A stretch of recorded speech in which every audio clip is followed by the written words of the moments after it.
Hello dear students, welcome to JITS। आज हम लोग स्टार्ट करने वाले हैं क्लास 10th के बच्चों के लिए, CBSE बोर्ड वाले बच्चों के लिए एक मैथमेटिक्स का एक सीरीज, जिसमें सबसे पहला चैप्टर आपका होगा रियल नंबर्स का। और इसमें आपको कराया जाएगा प्रीवियस ईयर क्वेश्चंस।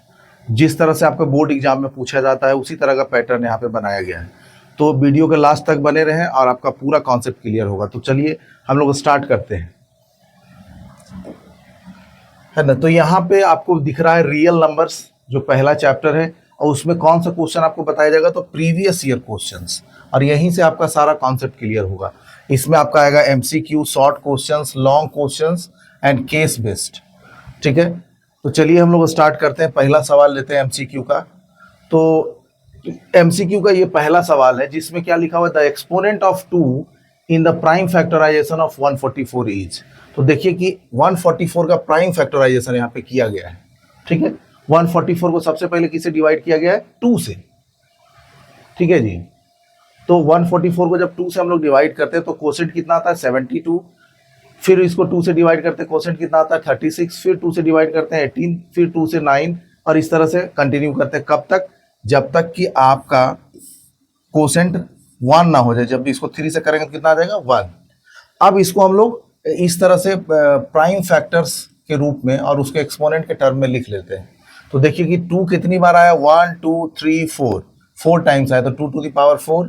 3 कितनी बार आया, 1 2, है ना, तो 3 टू द पावर 2, और 1 भी आप लिख सकते हैं, ये ऑप्शनल है, 1 नहीं भी लिखेंगे तो चलेगा। तो यहाँ पे 2 का एक्सपोनेंट पूछा है क्वेश्चन में, तो 2 का एक्सपोनेंट कितना है, 4। तो इसका आंसर कितना हो जाएगा, 4। ठीक है, अब चलिए अगला सवाल। If 2 positive integers a and b are written as a equals to a equals to x cube, यानी इस तरह से लिखा हुआ है, a equals to x cube y square, और b equals to क्या लिखा हुआ है, x y क्यूब। अब इसमें आपको पूछा गया है कि x y are the prime numbers. तो आप बताइए कि a b का HCF क्या होगा। तो ये प्राइम फैक्टराइजेशन के फॉर्म में लिखा गया। तो HCF निकालते समय आपको ध्यान क्या देना है कि जो कॉमन है उसको लिख दीजिए, HCF of a comma b equals to क्या होगा, कॉमन है उसको लिख लीजिए। तो दोनों में x दिख रहा है, x कॉमन हो गया। जो सबसे लोएस्ट पावर है वो उसको लिख दीजिए यहाँ पे, तो x टू द पावर 1 हो गया। फिर y भी कॉमन है, अब y में लोएस्ट पावर आपको क्या दिख रहा है, 2, यहाँ 3 है, यहाँ कितना है, 2। तो कितना हो जाएगा आंसर इसका, x y स्क्वायर। तो ये वाला आंसर हो गया B। अगर इसी में आपको LCM पूछ दिया जाता है, ऐसा सवाल तो हर साल आता है, LCM of a comma b, तब आप क्या लेते हैं, कॉमन वाला तो लिखते ही है ना, और कौन सा पावर लेते हैं, ये हाईएस्ट वाला पावर 3, और यहाँ y लिखते हैं और हाईएस्ट वाला पावर लेते हैं ये 3। तो ये वाला हो जाता है आपका LCM। ठीक है, तो LCM पूछता तो ये आंसर होता, लेकिन आपको यहाँ पूछा क्या गया, HCF। तो LCM और HCF निकालने का तरीका आपको यहाँ पे सिखाया गया है। ठीक है, अब चलिए आगे अगला सवाल, है ना। अगला सवाल कर रहा था, largest number which divide 70 and 125 living remainders 5 and 8 respectively. ठीक है, कह रहा कि वो लार्जेस्ट नंबर आपको बताना है जो 70 और 125 को डिवाइड कर दे, और रिमाइंडर आपका पहला केस में कितना बचे, 5, और दूसरे केस में कितना बचे, 8। ठीक है, तो अब इसको हम लोग करेंगे क्या, तो क्या कहा है उसको हम लोग देख लेते हैं कि लेट द नंबर इज, ये आपका सब्जेक्टिव में भी काम आएगा, है ना। ऑब्जेक्टिव यहाँ पे हम लोग कर रहे हैं हालांकि, लेकिन सब्जेक्टिव सवाल में, लॉन्ग आंसर्स में भी काम आएगा। Let the number is x, मान लेते हैं कि वो नंबर क्या है, x। मतलब कि अगर आप x से डिवाइड करते हैं 70 को, तो आपका कोसेंट कुछ भी आ रहा है, मान लो Q1, और रिमाइंडर कितना आ रहा है, 5, जैसा कि सवाल में कहा गया है। उसके बाद फिर आप चलिए 125 को भी आप उसी नंबर से डिवाइड कर रहे हैं x से, तो आपका कोसेंट मान लिया कुछ आ रहा है Q2, और रिमाइंडर लेकिन कितना आ रहा है आपका, 8। यही कहा है सवाल में कि ऐसा कंडीशन है तो x का वैल्यू क्या होगा, है ना। सवाल को आप इस तरह से समझ लें। अब आइए कि क्या हम लोग 70 को ऐसा लिख सकते हैं, 70 equals to x into Q1 plus 5, है ना। ये आप पहले पढ़े होंगे कॉन्सेप्ट कि यहाँ पे होता है डिवाइजर, यहाँ पे होता है डिविडेंड, है ना, डिवाइजर डिविडेंड कैपिटल डी से इसको लिख लेते हैं, और इधर होता है कोसेंट और इधर होता है रिमाइंडर। तो डिविडेंड इक्वल्स टू होता है quotient into divisor plus remainder. अरे उसी फार्मूले पे हमने यहाँ पे लिखा कि 70 को हम लोग कितना लिख सकते हैं, this into this plus this. इसी तरह से आप 125 को कितना लिखेंगे, तो आप लिखेंगे क्या, Q2 इंटू एक्स प्लस 8।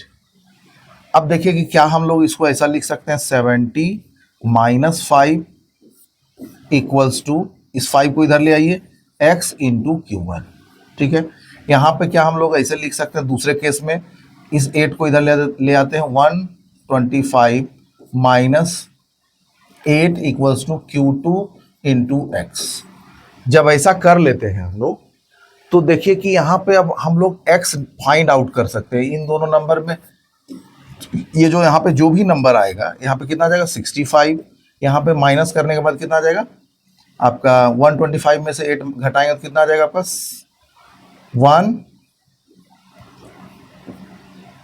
117 है ना, 117 इक्वल्स टू आ जाएगा Q2 इंटू एक्स। यहाँ पे कितना आ गया 65 equals to x into Q1।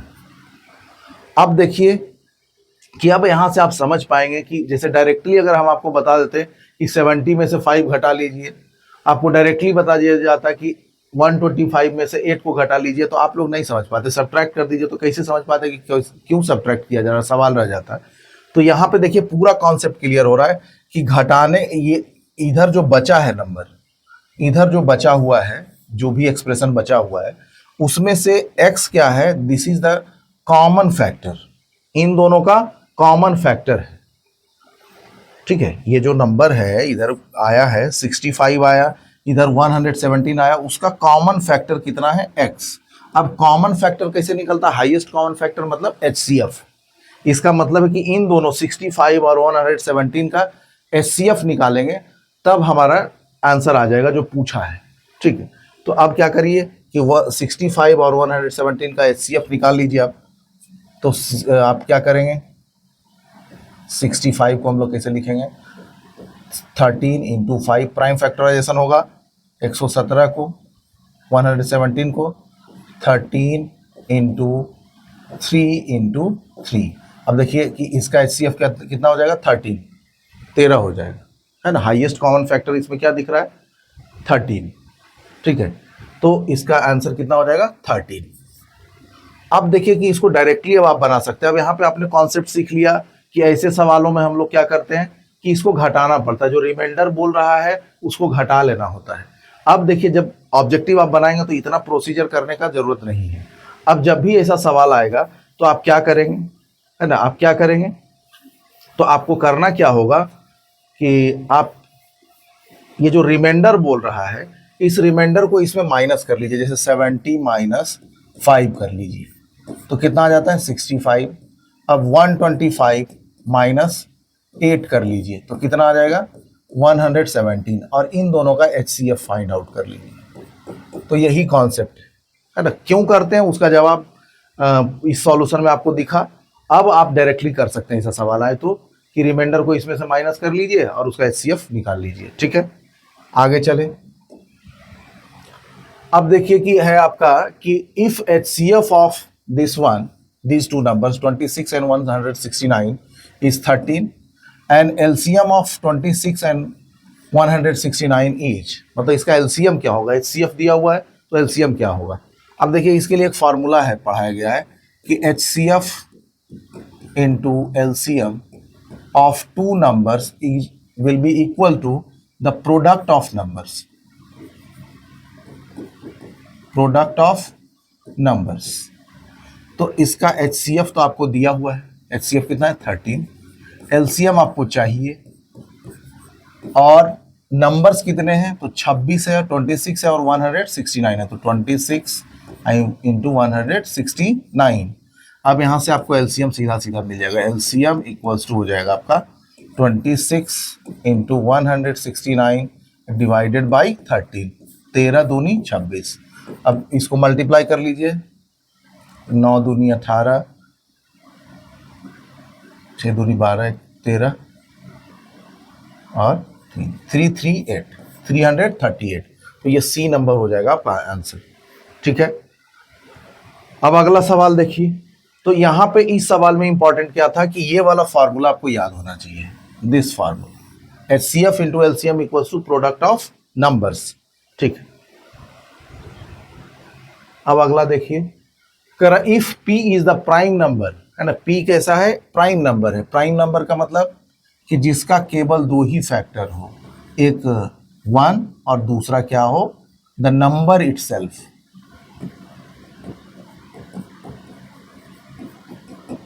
Prime number का मतलब समझना है आप लोगों को कि इसका केवल दो ही फैक्टर हो, है ना, वैसा नंबर जिसका केवल दो ही फैक्टर हो, एक 1 और दूसरा द नंबर इटसेल्फ।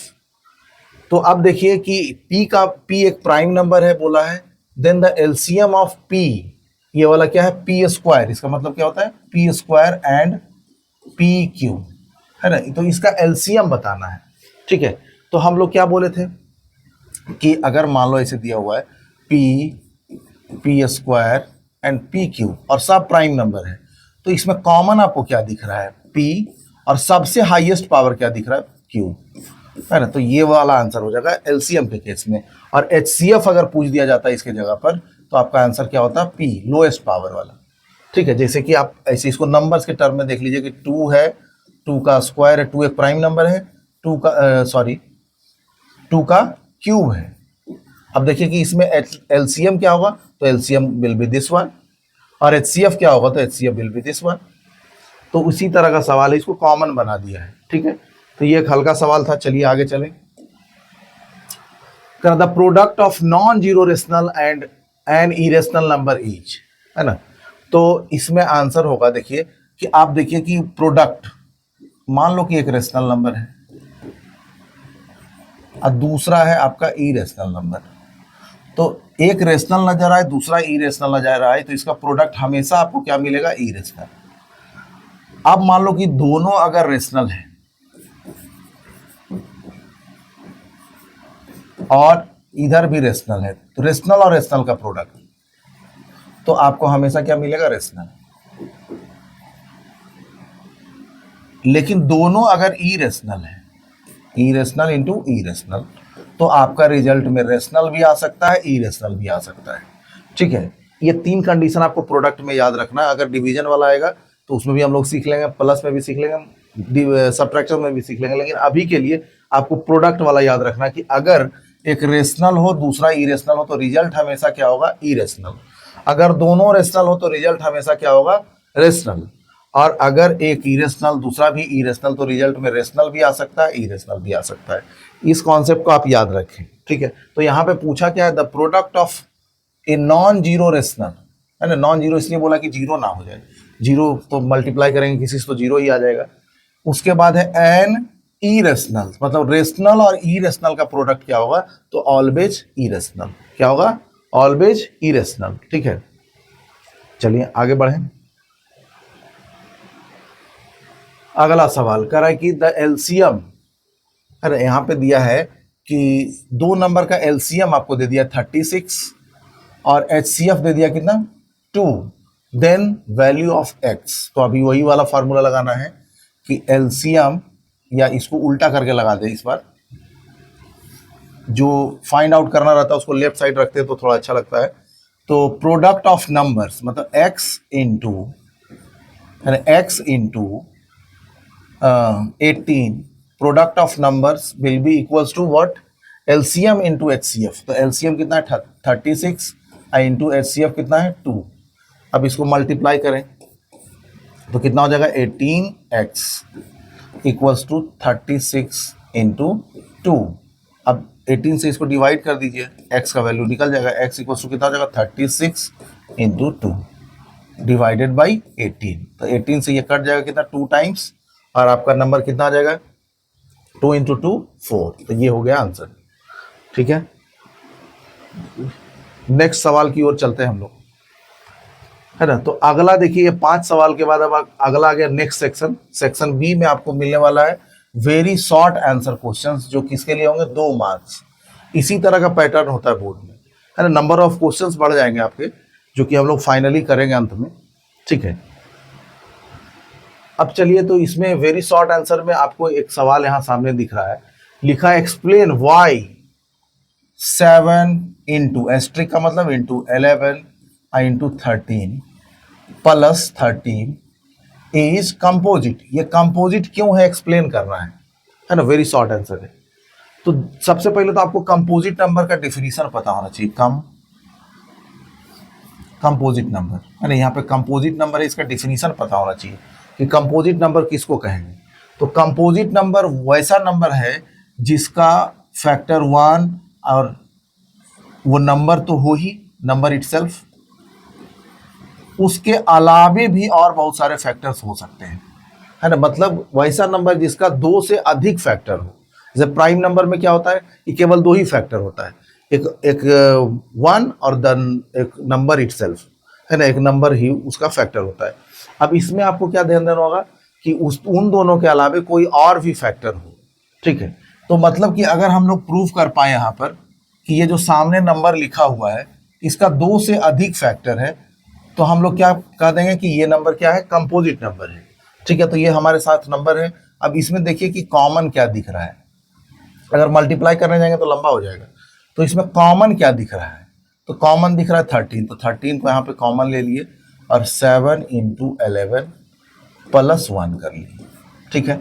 अब देखिए कि 13 इंटू यहाँ पे कितना, 7 इंटू 11 कितना हो जाएगा 77, अब प्लस 1 करेंगे तो कितना हो जाएगा 78, तो हो गया 13 इंटू 78। अब देखिए कि 2 फैक्टर तो यहाँ पे ऐसे ही दिख रहा है, इंटू 1 अपने मन से भी लिख सकते हैं, मतलब 3 फैक्टर इस नंबर का दिख रहा है। ये जो भी नंबर है, what ever the number is it, है ना, कोई भी नंबर जो ये है पता नहीं, लेकिन उसमें फैक्टर्स कितने दिख रहे हैं, 1 2 3, और चाहे तो इसको और फैक्टराइज कर सकते हैं आप। 78 को ये तो 2 से डिविजिबल है, मतलब 2 से अधिक फैक्टर तो ऐसे ही दिख रहा है, इसका मतलब है कि ये क्या क्या है, कंपोजिट नंबर। तो यहाँ पे आंसर में आपको क्या लिखना होगा, since it has more than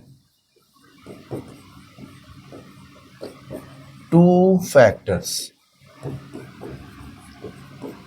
so it is composite। इसीलिए क्या होगा, कंपोजिट होगा, ठीक है। चलिए अब अगला सवाल है find the HCF and LCM of 404 and 96 by the prime factorization method, है ना। LCM और HCF दोनों फाइंड आउट करना है, ठीक है। तो सबसे पहले आप इसको प्राइम फैक्टराइज करिए, तो 404 को प्राइम फैक्टराइज करते हैं, है ना। 2 से इसको डिवाइड करें सबसे पहले, क्योंकि 2 से ये डिविजिबल है, लास्ट वाला डिजिट देखना है ना। 2 से डिविजिबिलिटी का लॉ रूल क्या है, तो ये लास्ट वाला डिजिट हम देख रहे हैं, लास्ट वाला डिजिट 2 से अगर कट रहा है तो पूरा नंबर कटेगा, है ना। ये तो आप लोगों को पता ही होगा, फिर भी एक बार रिकैप कर देते हैं। तो लास्ट वाला नंबर कट रहा है, तो इसको हम लोग 2 से डिवाइड कर रहे हैं, तो 2 से डिवाइड करने के बाद कितना जाएगा 202, यहाँ पे कोसेंट लिखना है ना। 2 से इसको डिवाइड करके यहाँ पे कोसेंट लिखना है, ठीक है। फिर 2 से डिवाइड करो तो 101, ठीक है। फिर और ये कटेगा नहीं कटेगा, ठीक है। तो इसका प्राइम फैक्टराइजेशन कितना आ गया, 404 का प्राइम फैक्टराइजेशन हो गया आपका 2 to the power 2 इंटू 101, ठीक है। अब आ जाते हैं 96 को प्राइम फैक्टराइज करते हैं, 96। तो 96 को 2 से अगर काटते हैं हम लोग तो 4 8 48, फिर 2 से करेंगे 24, फिर आप 2 से करेंगे तो 12, फिर 2 से करेंगे 6, फिर एक बार 2 से करेंगे कितना आएगा 3, मतलब कितना आ गया जी 2 इंटू 2, 1 2 3 4 5, इसका मतलब हो गया आपका 96 को आप ऐसे लिख सकते हैं 2 to the power 5 into 3, 2 to the power 5 into 3। एक बार चेक कर लेंगे, 2 से 48, फिर 2 से 24, ठीक है। चलिए अब हम लोगों को क्या चाहिए, सबसे पहले चाहिए इसका HCF। तो HCF में कॉमन वाला लिखना है, पहले कॉमन वाला लिख लिए, कॉमन दोनों में क्या है 2, और कौन सा पावर लेना है, लोएस्ट। तो इसका HCF कितना हो जाएगा आपका 4। अब आ जाइए LCM, ठीक है। LCM कितना होगा, तो LCM में कॉमन वाले को एक बार लिखें, ठीक है। कॉमन वाले को एक बार लिख लिया, और कौन सा और जो नहीं कॉमन है उसको लिख लेना है 101 इंटू 3। देखिए इन दोनों में कॉमन क्या दिख रहा है 2, तो 2 को लिख लिया है ना। 101 कॉमन है उसको भी लिख लिया, नॉन जो नहीं कॉमन है उसको भी लिखना है इस प्रोडक्ट के फॉर्म में इस तरह से, ठीक है।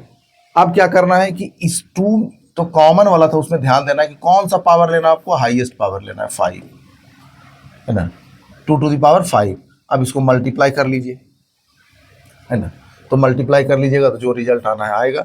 जैसे 2 टू द पावर 5 कितना हो जाएगा जी,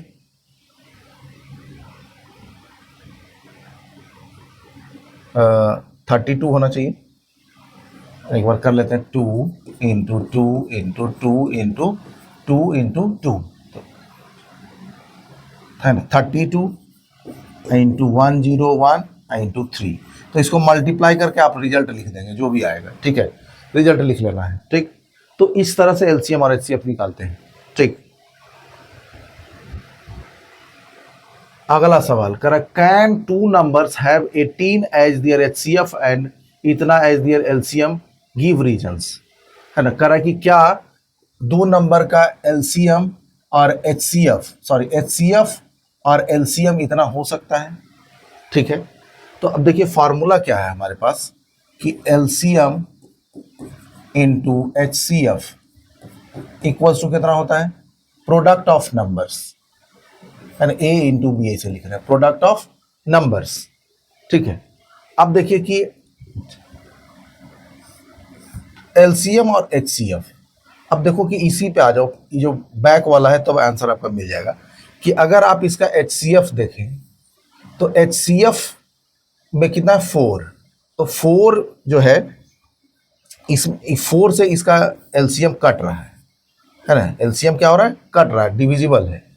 तो आप यहाँ से इसको डिवाइड करके देख लीजिए, ठीक है।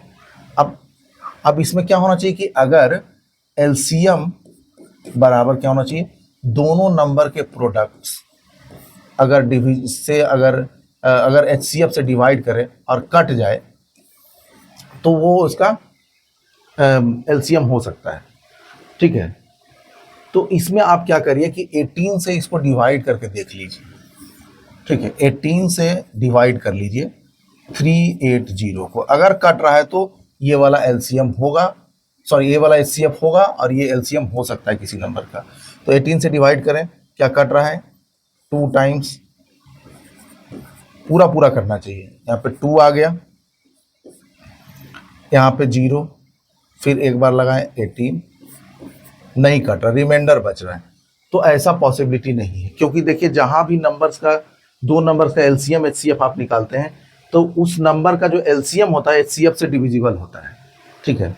LCM of any number must be divisible by HCF of those 2 numbers.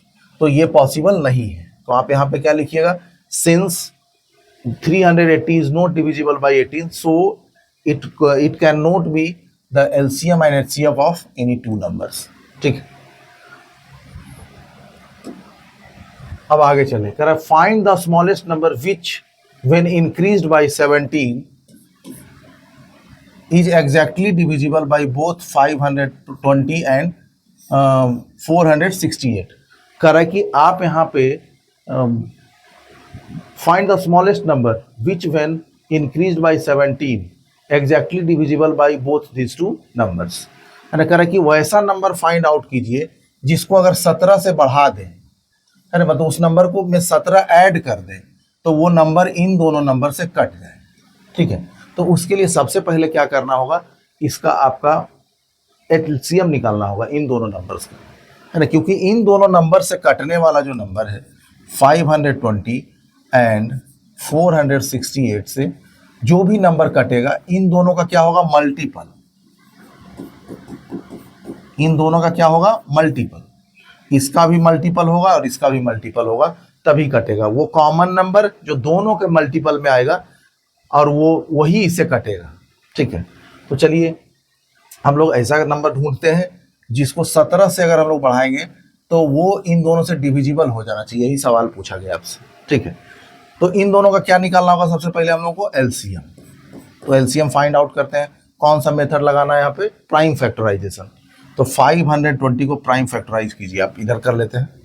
520 को प्राइम फैक्टराइज करते हैं, तो 2 से करें,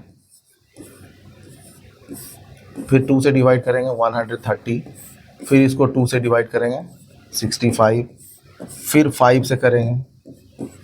ठीक है, अब सब प्राइम नंबर से यहाँ पे दिख रहा है, इसका मतलब कि हम लोग इसको ऐसे लिख सकते हैं 520 का प्राइम फैक्टराइजेशन कैसा आया, 2 to the power 3 into 5 into 13।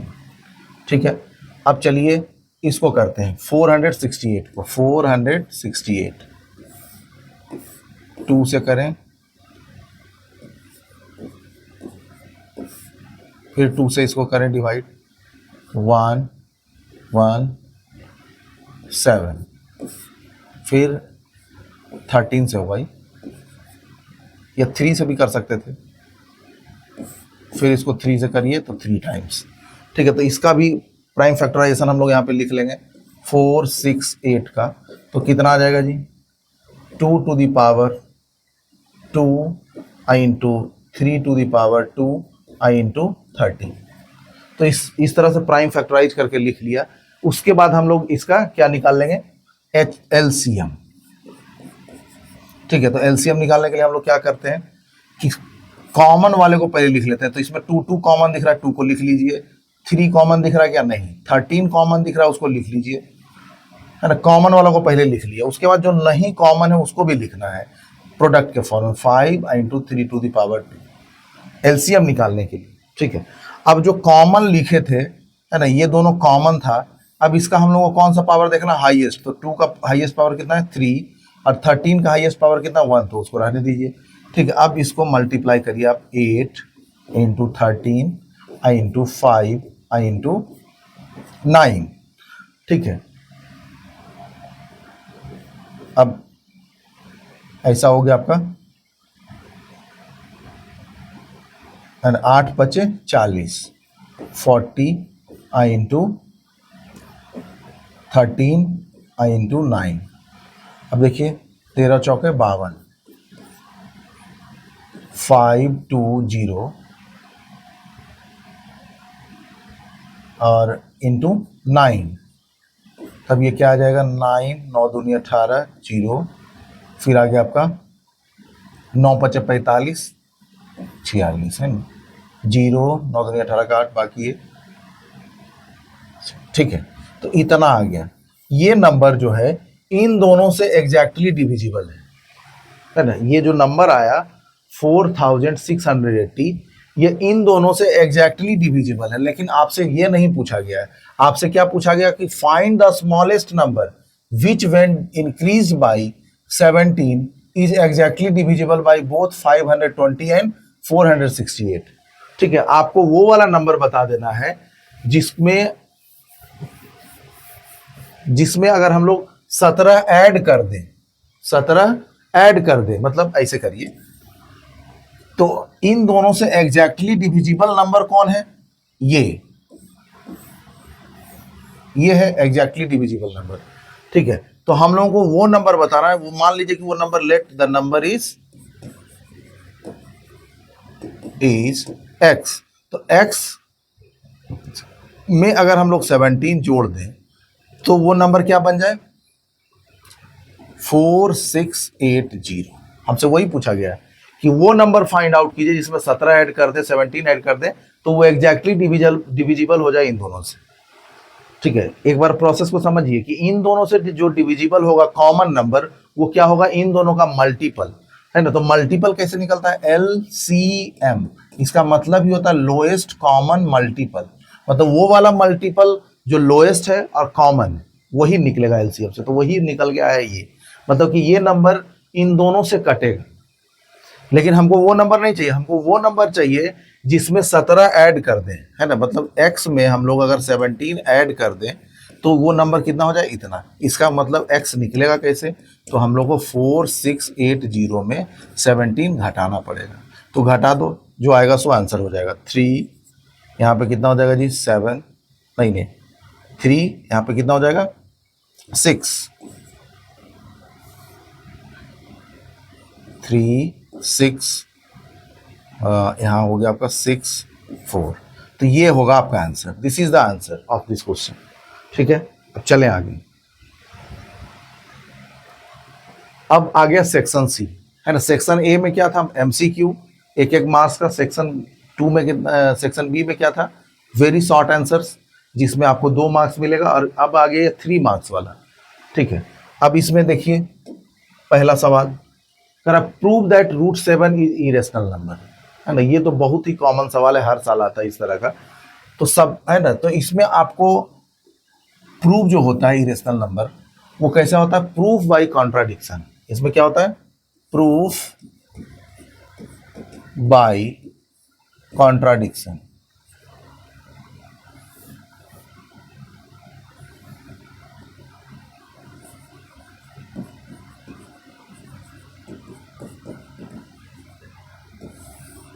मतलब जो आप मानेंगे उसी को गलत साबित करना है।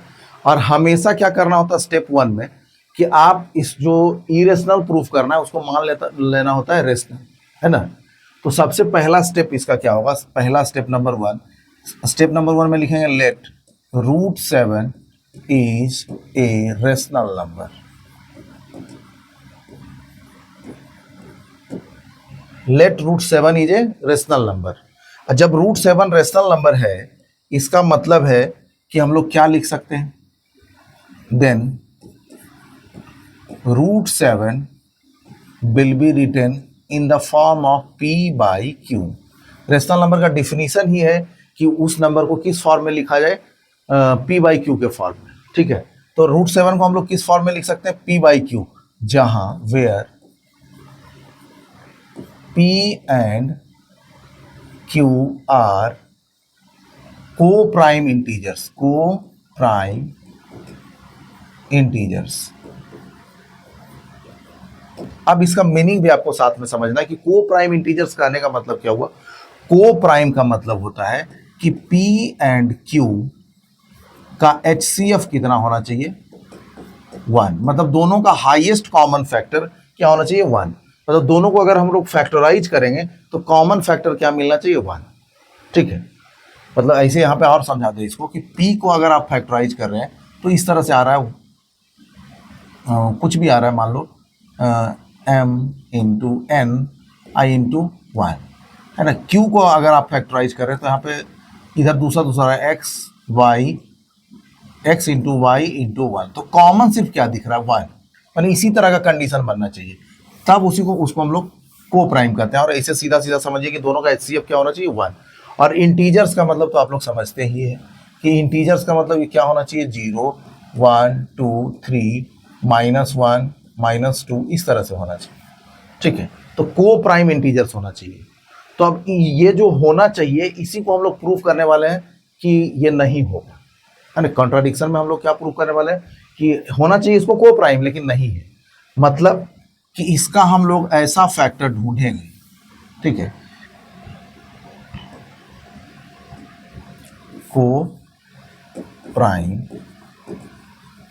इंटीजर्स, है ना। P और Q को क्या होना चाहिए, को प्राइम इंटीजर्स। को प्राइम मतलब HCF 1, मतलब दोनों का कॉमन फैक्टर कितना होना चाहिए, 1। लेकिन अब हम लोग इसको देखते हैं कि क्या इसका कॉमन फैक्टर 1 है कि और भी कोई है। अगर और कोई है तो जो हम लोग एज्यूम किए कि ये रेशनल नंबर है वो गलत साबित हो जाएगा और ये क्या बन जाएगा, इरेशनल प्रूफ हो जाएगा। ठीक है, तो अब हम लोग अगला स्टेप में क्या करते हैं, नेक्स्ट स्टेप में, कि squaring both side.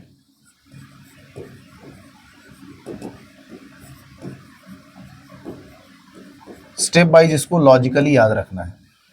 Squaring both side, दोनों तरफ स्क्वायर करते हैं, तो रूट 7 का स्क्वायर करें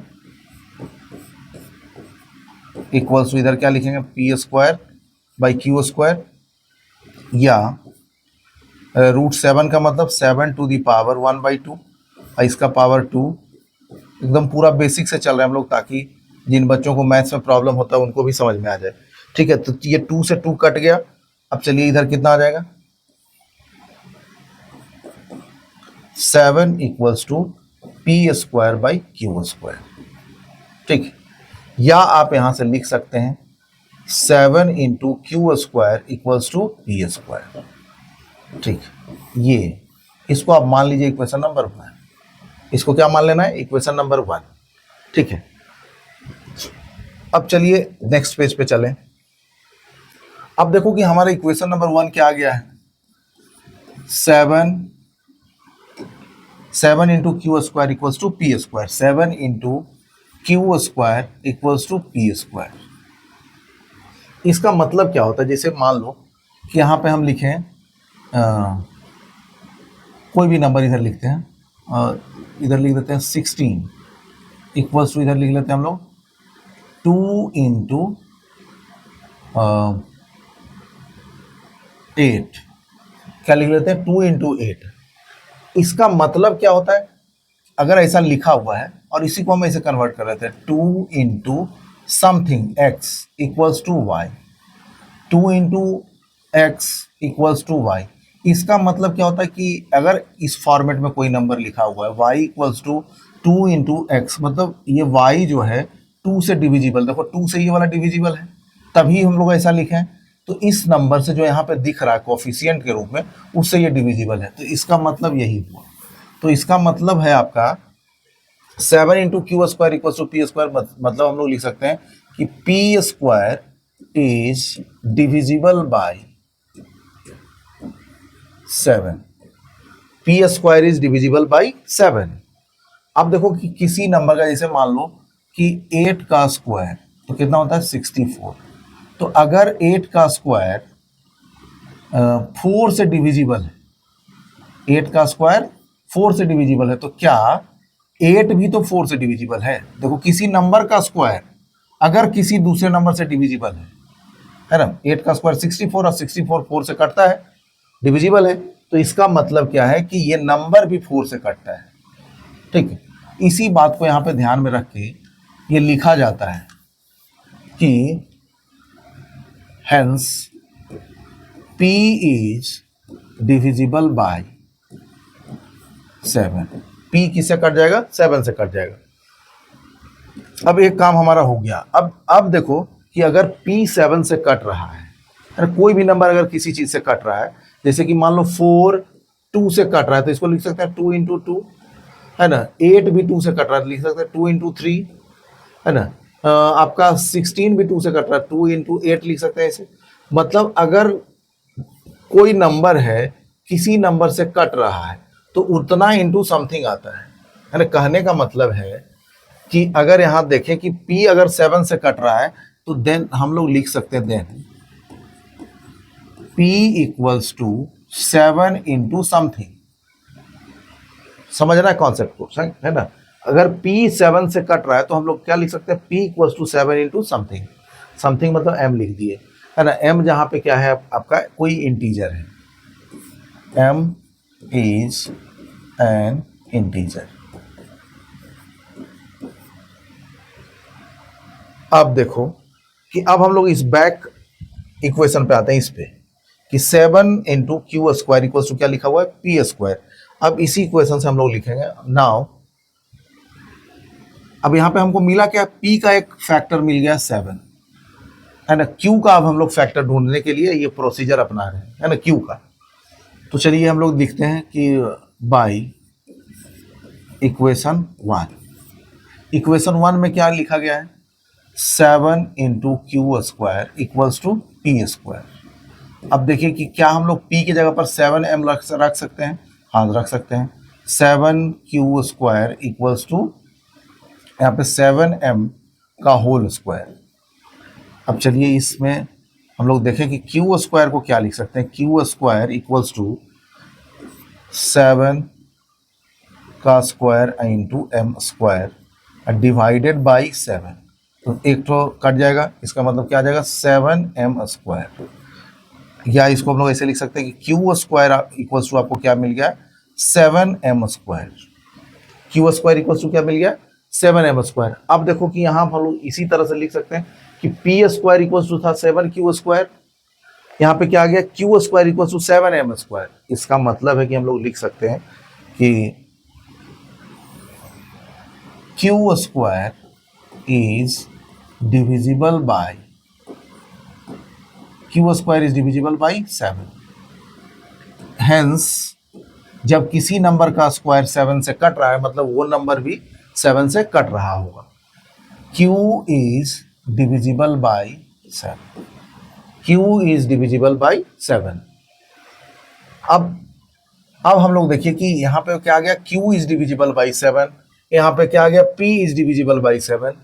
इसका मतलब क्या है कि 7 is the common factor of P and Q। It means 7 is the common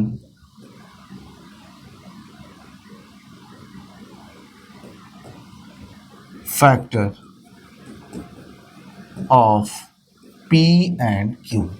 7 P and Q का कॉमन फैक्टर है, ठीक है। अब यही वाला जो स्टेटमेंट है ये कॉन्ट्राडिक्ट किसको कर रहा है कि √7 equals to P by Q where P and Q are coprime. ये जो हम लोग लिखे थे कि कंडीशन जो होता है किसके लिए, प्राइम आपका रेशनल नंबर के लिए, कि P एंड Q को होना चाहिए को प्राइम। को प्राइम मतलब इसका कॉमन फैक्टर सिर्फ क्या होना चाहिए, 1। लेकिन यहाँ पे हम लोगों ने क्या देखा एट द एंड कि 7 इसका कॉमन फैक्टर आ गया। क्या आ गया, 7 इसका कॉमन फैक्टर हो गया। तो this contradicts contradicts our assumption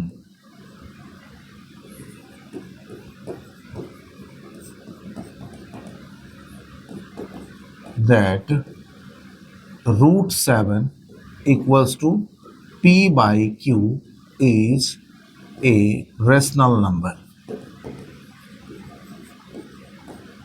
है ना, हम लोगों ने जो एज्यूम किया था कि √7 equals to P by Q is a rational number, उसी को कॉन्ट्राडिक्ट कौन कर रहा है, ये वाला ये स्टेटमेंट है ना कि 7 कॉमन फैक्टर है। हेंस अब लिख दीजिएगा, हेंस √7 इज इरेशनल।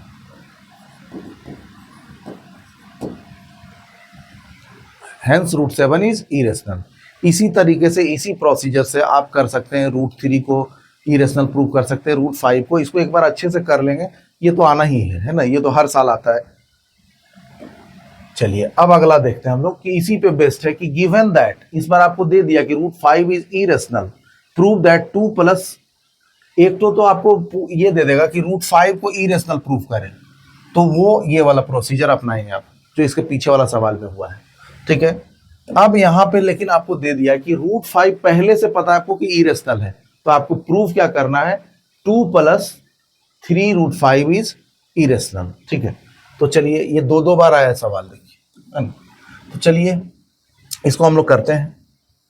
तो सॉल्यूशन इसका हम लोग कैसे बनाएंगे, तो सबसे पहले स्टेप नंबर 1 तो सेम रहेगा कि लेट 2 + यहां भी कॉन्ट्राडिक्शन से प्रूव करना है, 2 + 3√5 इज रेशनल नंबर। सबसे पहले आपको क्या मान लेना है कि ये जो है 2 + 3√5 क्या है, रेशनल नंबर है। जब रेशनल नंबर है इसका मतलब है कि then we can write it 2 + 3√5 equals to, हम लोग क्या लिख सकते हैं, P बाई Q। इसको P बाई Q के फॉर्म में लिख सकते हैं, where P and Q are coprime integers. अरे कैसा इंटीजर्स है ये, को प्राइम इंटीजर्स है, ठीक है। अब चलिए अब हम लोग यहाँ पे सेपरेट करते हैं। अब यहाँ से हम लोग, यहाँ पे पहले से इंफॉर्मेशन है कि √5 रेशनल है, सॉरी इरेशनल है। तो आपको ये पता है कि इरेशनल नॉट इक्वल्स टू क्या होता है, रेशनल। रेशनल और इरेशनल कभी इक्वल नहीं हो सकता है। इसी नॉलेज का यूज करेंगे हम लोग यहाँ पे कि रेशनल और इरेशनल कभी इक्वल नहीं हो सकता है।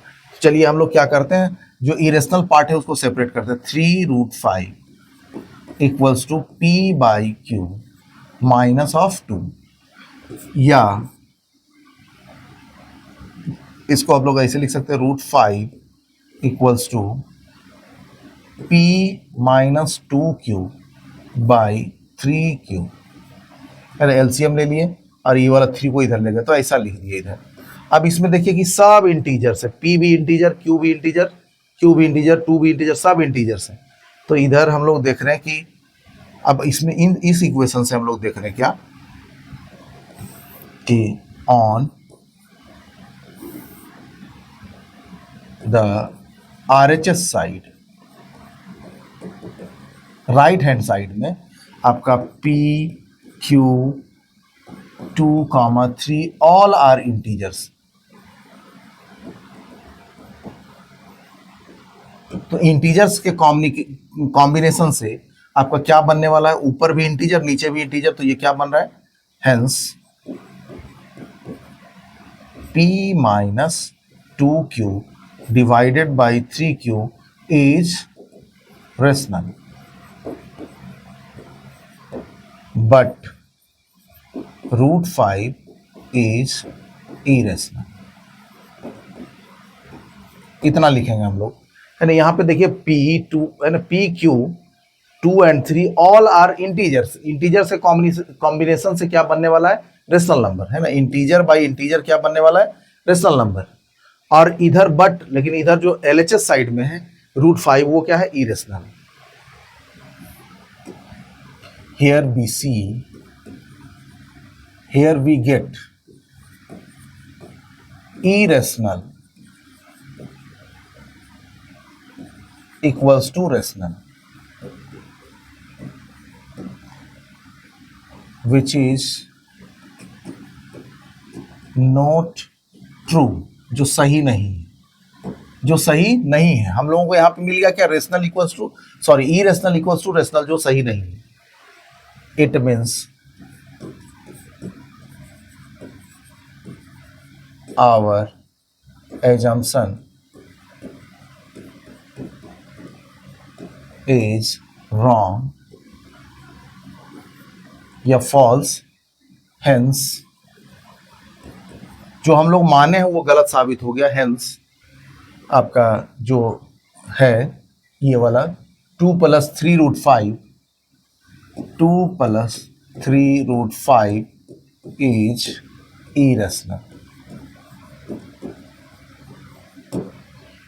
2 + 3√5 इज इरेशनल। ठीक, अब चलते हैं अगले सवाल।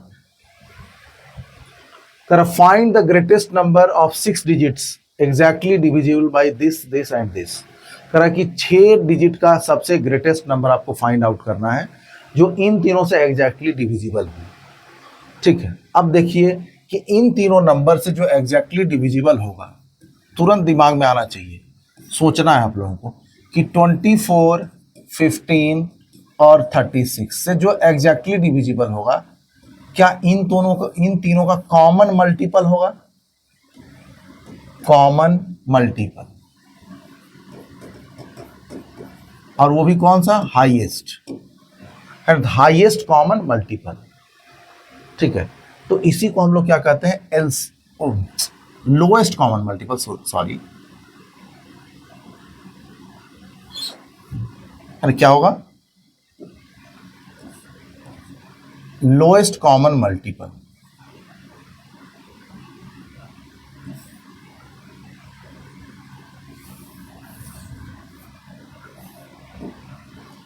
Lowest common multiple.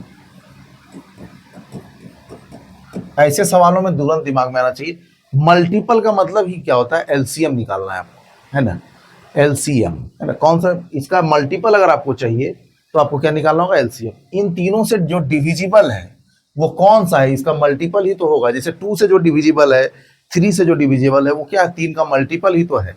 ठीक है, तो चलिए, तो इसका हम लोगों को क्या चाहिए, आपको एलसीएम चाहिए। तो एलसीएम के लिए हम लोग इसको प्राइम फैक्टराइज करते हैं। तो क्या 24 को हम लोग ऐसे लिख सकते हैं, 2⁻³ मतलब 8 हो गया, i/3। फिर 15 को हम लोग ऐसे लिख सकते हैं 5×3। फिर हम लोग 36 को ऐसे लिख सकते हैं 2⁻²×3²। अगर नहीं आ रहा है तो आप इस प्राइम फैक्टराइजेशन वाला मेथड जानते हैं, उसको लिख सकते हैं। ये चूंकि आसान है इसलिए हम लोग ऐसे लिख रहे हैं। अब चलिए, इसका हमको क्या चाहिए, एलसीएम। क्या चाहिए, पहला प्रोसीजर मैंने स्टेप नंबर 1 क्या, इसका एलसीएम चाहिए। फिर हम लोग इस पे आएंगे 6 डिजिट का मतलब है ना, कौन सा 6 डिजिट नंबर होगा। ठीक है, अब देखिए इसका एलसीएम लिख लीजिए।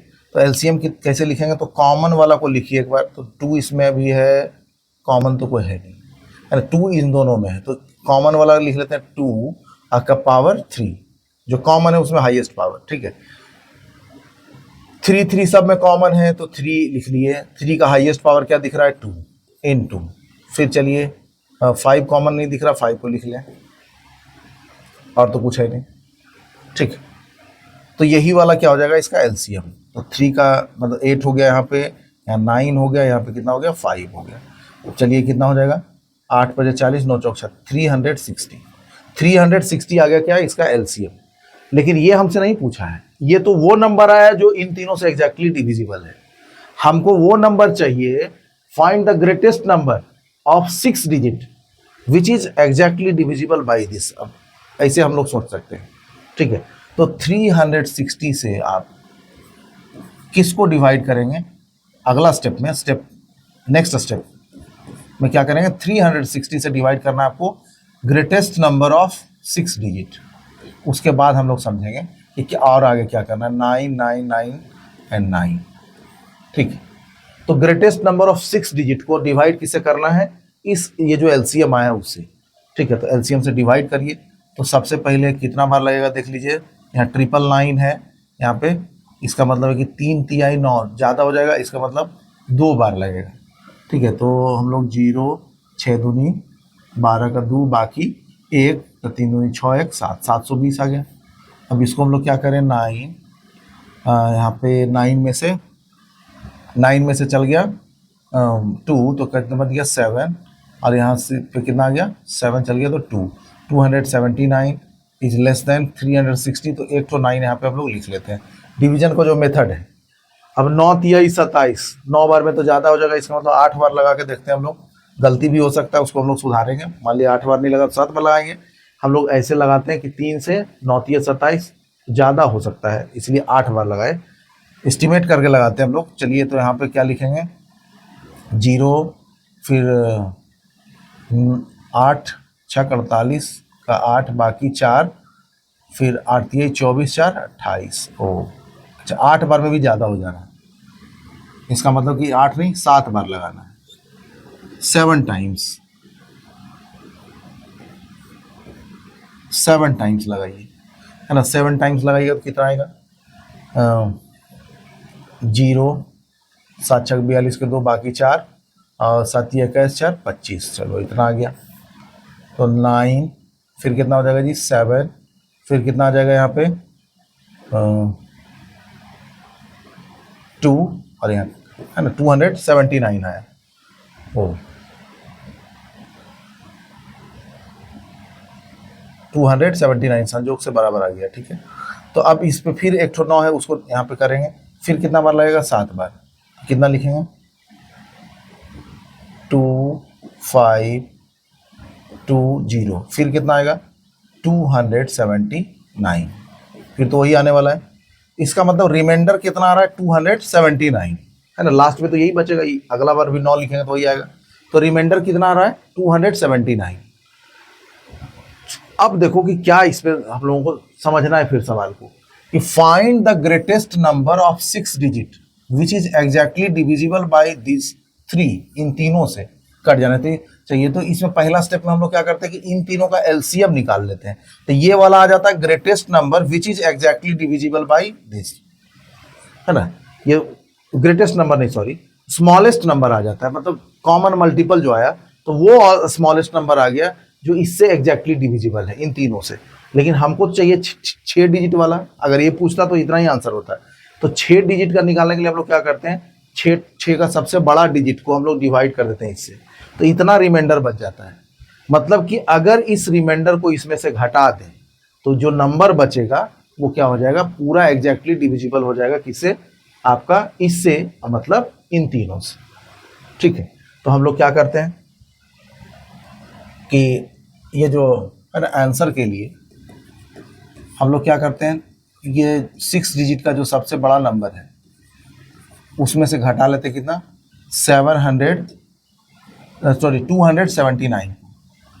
279। तो यहाँ देखिए हो जाएगा 0 यहाँ कितना हो जाएगा 2, यहाँ कितना हो जाएगा आपका 7,